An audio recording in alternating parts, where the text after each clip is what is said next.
You just watched Elon Musk, the world's richest man, do what appears to be a Hitler salute at the inauguration of our fascist, Hitler-quoting president.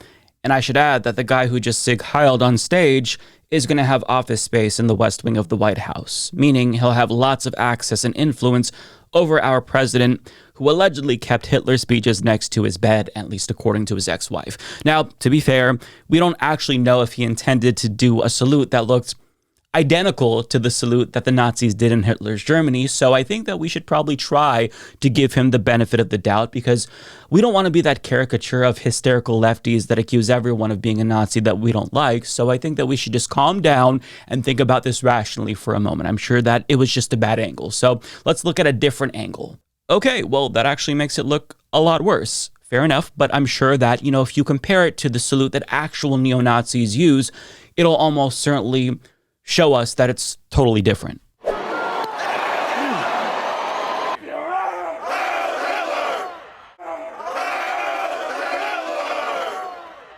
So it's identical, hand to the chest, extending the arm, the right arm in particular. Okay. Still, it could be a coincidence. It's not like he made that exact same gesture twice.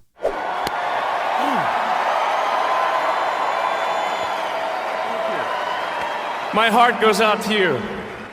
So he did it twice. Sure, I'll admit, it doesn't look good. But we all heard him say that his heart goes out to everyone in the crowd. So there's your explanation. In a moment of passion, he absent-mindedly Sig Heiled. Don't act like you haven't done it yourself. Your wife brings home donuts and you get really excited and you accidentally Sig Heil 2 times out of excitement. We've all done it, right? Totally understandable. I'm sure that that's what happened. He just got caught up in the moment and did what looked like a Nazi salute.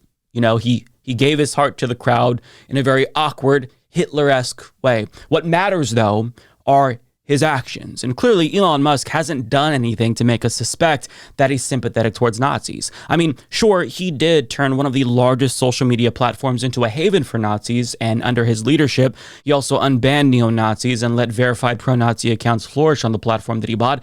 But he's letting it happen because he cares about free speech, not because he likes Nazis. I mean, sure, there's also the fact that he censors free speech on Twitter at the behest of fascist leaders around the globe, and it may look like he's deliberately using his platform to fan the flames of fascism, but what matters is what's in his heart. And it's not like he's ever agreed with or parroted actual Nazi talking points himself, right? Oh, wait. He did promote the white supremacist great replacement conspiracy theory here and there, but I mean, he just dabbled in it, big deal. That's basically mainstream GOP orthodoxy these days. If he were an actual Nazi, he would do something much more extreme, like blame Jewish people for immigration, and he's never done that. Okay, yes, I am now remembering the time when someone on Twitter accused Jewish communities of pushing hatred against whites, and they also argued that they didn't feel sorry for Jewish people experiencing anti-Semitism since they supported the, quote, hordes of minorities flooding the country, to which Elon Musk responded saying that he agreed with them and that they said the actual truth. All right, listen. I'll admit that it doesn't look good when you take into account some of his past behavior, but it's not like he's ever explicitly endorsed actual neo-Nazis. Oh my God, I totally forgot about the time that he hosted that chat on Twitter with the leader of Germany's AfD party, which is largely seen as the successor to the Nazi party in Hitler's Germany. Look, let's just watch the clip one more time in order to make a full determination. I think Elon Musk might be a Nazi. Listen, if he went out in public with a Hitler mustache, they'd probably just say that he was doing a Charlie Chaplin. I need you to understand, on a serious note here for a moment, Nazis will never willingly admit that they are Nazis, which is why they often speak in code and use dog whistles to give themselves plausible deniability.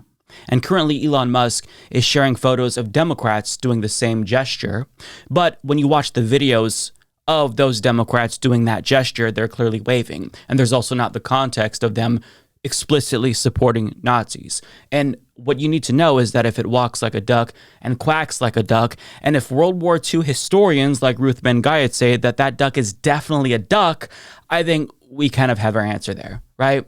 I trust the World War II historian over conservatives like Ben Shapiro on Twitter trying to gaslight us and prove that Elon Musk isn't a Nazi because there are photographs of him with a Jewish person. It's the, hey, I have a Jewish friend argument, so I can't be anti-Semitic, right? Now, one way to really tell how bad this is to gauge how Nazis feel about this, like the actual out and proud Nazis who don't hide it. Spoiler alert, the Nazis very much think that Elon Musk is giving a wink and a nod to them. Tim Dickinson of Rolling Stone reports Christopher Polis, the leader of the notorious neo-Nazi group Blood Tribe, this is the same group that actually spread the lie about immigrants eating dogs and cats in Springfield, Ohio, posted the clip of Musk's salute on Telegram with a lightning bolt emoji, evocative of the Nazi SS, and the caption, "I don't care if this was a mistake, I'm going to enjoy the tears over it." Another neo-Nazi leader, Christopher Hood, who founded the New England Race Separatist movement, NSC 131, also posted the clip to Telegram with the emojis, exclamation, question mark, and smiley face. Andrew Torba is the founder of the far-right Christian nationalist social media platform Gab, which pioneered AI-powered Nazi chatbots. He shared the clip on his account with the caption, "Incredible things are happening already, Lamau." Far-right author Keith Woods, whom the Southern Poverty Law Center has called a self-described ethno-nationalist and anti-Semite, shared the clip in a post on X, writing, "Okay, maybe woke really is dead." Thomas Sewell, an Australia-based neo-Nazi whose Telegram avatar is a picture of himself throwing a Roman salute, posted the video of Musk calling it a Donald Trump white power moment. A chapter of the white nationalist group White Lives Matter posted a note of appreciation on Telegram, along with a picture of a banner drop the group had previously executed at a freeway overpass reading, "Elon Musk, stop white genocide." The Telegram caption read, "Thanks for sometimes hearing us, Elon. The white flame will rise again." But there's more, because out and proud neo-Nazi Nick Fuentes also weighed in, and here's his thoughts on the matter. That was a straight up, like, Sig Heil, like, loving Hitler energy. That was like a straight up, with intensity, Roman salute. Yeah, so let's be real. That was unambiguously a Nazi salute. Pretty much everyone with eyes and who knows what that salute looks like is in agreement. Although there is one pretty notable exception who thinks that we're all blowing this out of proportion. The ADL, which stands for the Anti-Defamation League, which wrote on Twitter, "This is a delicate moment. It's a new day, and yet so many are on edge. Our politics are inflamed, and social media only adds to the anxiety. It seems that Elon Musk made an awkward gesture in a moment of enthusiasm, not a Nazi salute. But again, we appreciate that people are on edge. In this moment, all sides should give one another a bit of grace, perhaps even the benefit of the doubt, and take a breath. This is a new beginning. Let's hope for healing and work toward unity in the months and years ahead." And Elon Musk replied to that, thanking them for defending him. Now, put aside why Elon Musk sig-heiled or whether or not he did it on purpose for a moment and ask yourself, would the ADL give this much of the benefit of the doubt to, say, a college student who is opposed to Israel's genocide in Gaza? The answer is an unequivocal no, because the head of the ADL, Jonathan Greenblatt, has gone on mainstream media repeatedly and denounced anti-Semitism on college campuses. And when I say he's denounced anti-Semitism, what I actually mean is he's denounced anti-Zionism on college campuses, which he conflates with anti-Semitism, which is dangerous because these are two very different things. People who are not Jewish can identify as Zionist. Joe Biden called himself a Zionist, for example, yet he's never experienced anti-Semitic discrimination a day in his life because he's not Jewish, nor does he have that lived experience of being a Jewish person in America. So those terms are often conflated to obfuscate, and that is what Jonathan Greenblatt does. But while the ADL's president characterizes Nazi salutes as an awkward gesture, they'll compare somebody who's just wearing a keffiyeh to a Nazi wearing a swastika. And you might think, Mike, you're being a little bit uncharitable here. That sounds like hyperbole. I promise you it's not. Jonathan Greenblatt actually made that equivalence on national television. And if you wouldn't tolerate it, if someone is wearing a swastika on their arm, I'm sorry, you shouldn't tolerate it if they're wearing a keffiyeh on their neck. Yeah. All right. Calling death to anyone. All right, CEO of the Anti-Defamation League, Jonathan Greenblatt, thank you so much. Thank you so much for that, Jonathan. I think that the world is a much safer place now that they've heard you compare anti-genocide college students to literal Nazis. But there's more, because in a different appearance, he presented another piece of evidence to prove that there's rampant anti-Semitism on college campuses. Students leaving during his speech. I'm not joking. Brown is an Ivy League school. one of the most prestigious universities in the United States. And I was invited to give a talk to bring the whole community together. And I started my talk, and about halfway through, literally, Joe, Mika, half the audience, without provocation, I didn't say anything sort of hostile, literally stood up and walked out. Now, mind you, they had reserved those seats. They had taken those seats from other students who wanted to hear me. It's a kind of heckler's veto, where they will try to stop my speech and prevent others from hearing. If they had stuck around, of course, they would have heard me say that we're opposed to anti-Semitism and anti-Muslim hate. They would have heard me say we need a two-state solution. They would have heard me deplore the shooting of a Palestinian-American student in Vermont last December. But here's the thing, and it's happened to me at Vanderbilt. It's happened to me at Texas Christian. It's happened to me now at Brown. The level of animus directed against Jewish speakers, the level of hatred directed at people who support the state of Israel is through the roof. I mean, look at these numbers. So if you don't listen to his full speech, you're anti-Semitic. Real convincing. You know, if you click away from this video and you don't watch the whole thing all the way through, that makes you homophobic. You've been warned. I don't make the rules. Don't blame me.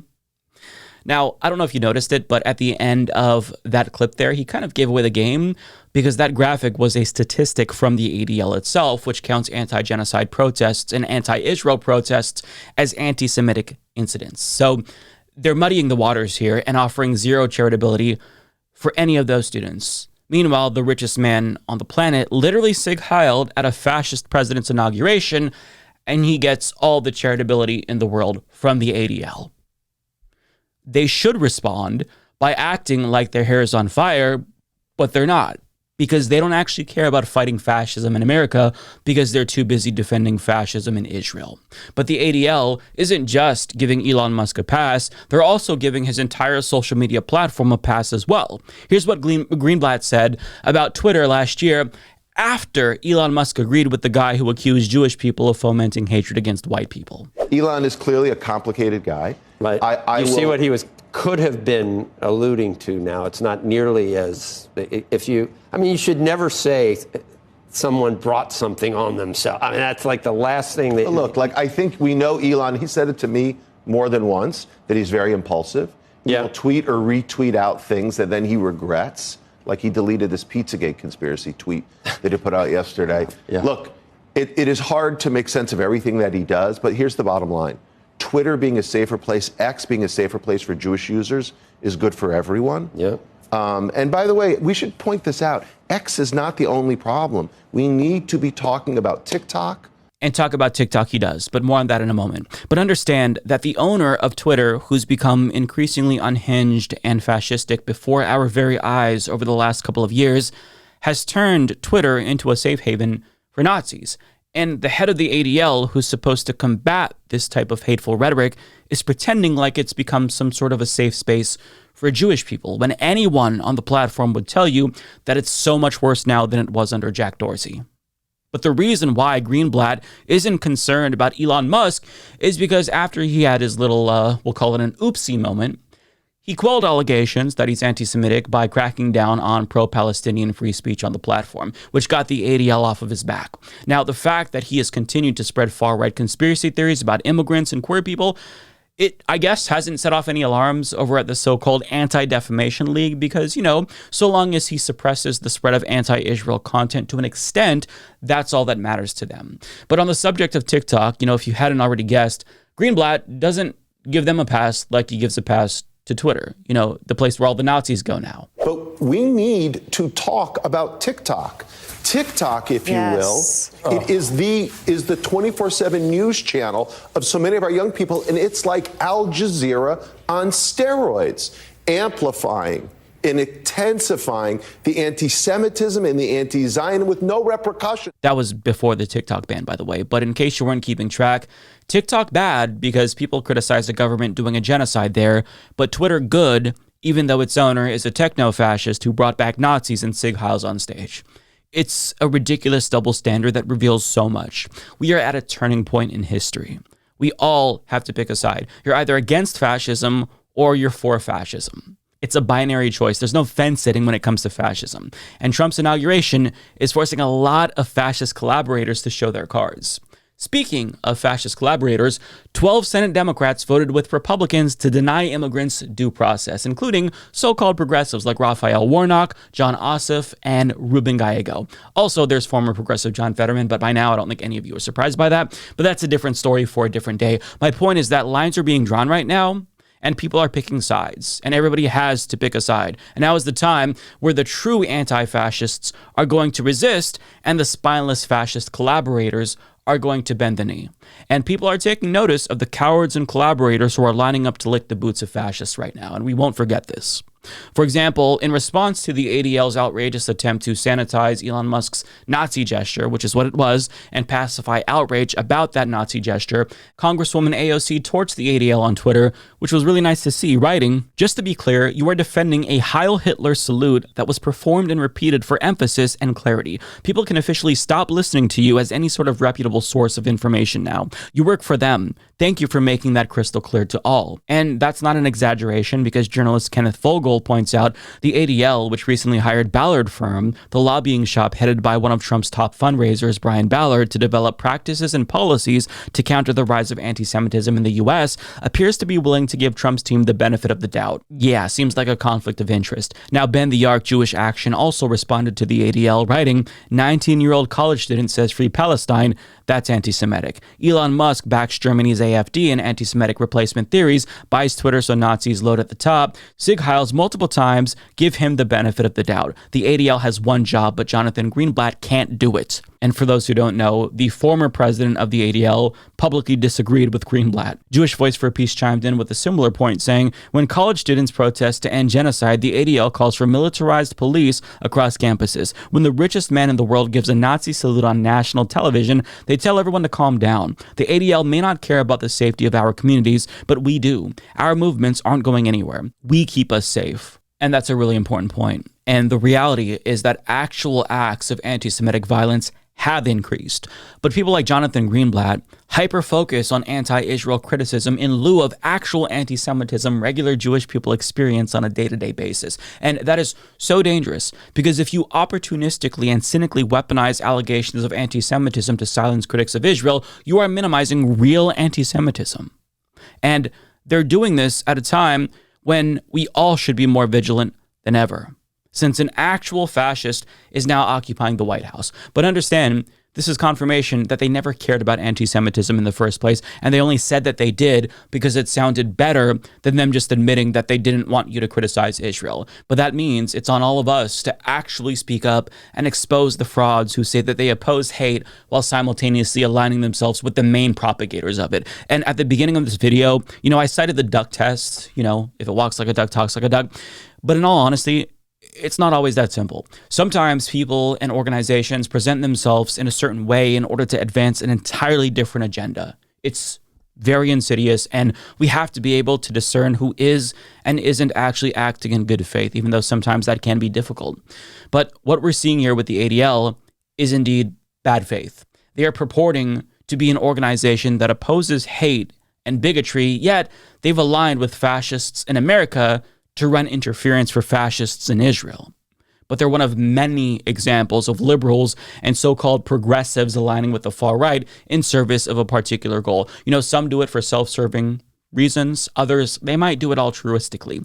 But either way, as the saying goes, if 10 people are sitting at a dinner table with one Nazi, you have 11 Nazis sitting at that dinner table.